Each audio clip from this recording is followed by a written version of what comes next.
স্বামীর সাথে অযথা তর্ক করলে দুইটা বিপদ থেকে ওই নারীকে কেউ বাঁচাতে পারবে না। অনেক স্ত্রীরা আছে স্বামীর সাথে অযথা তর্ক করে, বিভিন্ন রকমের ঝগড়া ফাসাদ একটার পর একটা লেগেই আছে।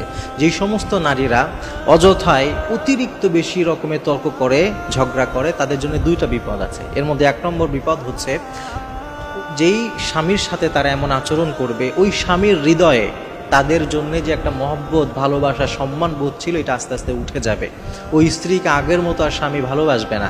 ওই স্ত্রী যতই সুন্দর হোক, যতই বংশীয় মেয়ে হোক না কেন, যদি সে বারবার এভাবে তর্ক করতে থাকে, ঝগড়া করতে থাকে, ওই স্ত্রীর প্রতি যে মহব্বত এবং ভালোবাসা ছিল, সেটা স্বামীর হৃদয় থেকে আস্তে আস্তে উঠে যেতে থাকবে। এজন্য প্রিয় নারীরা, প্রিয় বোনেরা, যারা আপনারা শুনবেন আমাদের এই আলোচনা, যেহেতু এটা অনলাইনে যাবে, মিডিয়ারা আছে, আপনারা এই ব্যাপারটা খেয়াল রাখবেন।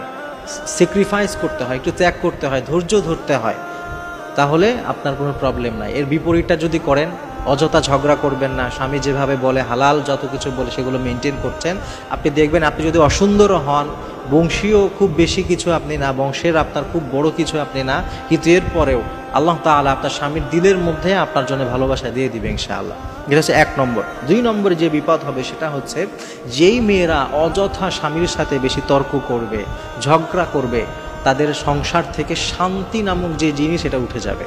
প্রশান্তি খুঁজে পাবেন না। আপনার কাছে হয়তো অনেক কিছু থাকবে, আপনার হয়তো টাকা থাকবে, আপনার হয়তো আপনি অনেক ধনী, আপনি হয়তো অনেক সচ্ছলতা আপনার আছে, কিন্তু শান্তি থাকবে না। মনে রাখবেন, শান্তি এমন একটা জিনিস, এটা টাকা দিয়ে কেনা যায় না প্রিয় ভাইয়েরা। এজন্য যেই সমস্ত মেয়েরা, নারীরা স্বামীদের সাথে অযথা তর্ক করে, বিতর্ক করে, ঝগড়া করে, তাদের সংসার থেকে শান্তিটা উঠে যায়, প্রশান্তি উঠে যায়। অথচ আল্লাহ তাআলা স্বামী স্ত্রীর এই সম্পর্কটাকেই বলছেন মাওয়াদ্দাতা ওয়া রাহমা। স্বামী স্ত্রীর সম্পর্কটাই মানে হচ্ছে সেখানে আল্লাহ রহমত দিবেন, প্রশান্তি দিবেন। কিন্তু যারা অযথা এইভাবে ঝগড়াঝাটি করে, তাদের সংসার থেকে সেই জিনিসটা চলে যায়। এই জন্য এই দুইটা জিনিস থেকে আমাদের মেয়েরা যেন বেঁচে থাকে, আল্লাহ তাআলা তাদেরকে বোঝার তৌফিক দিন।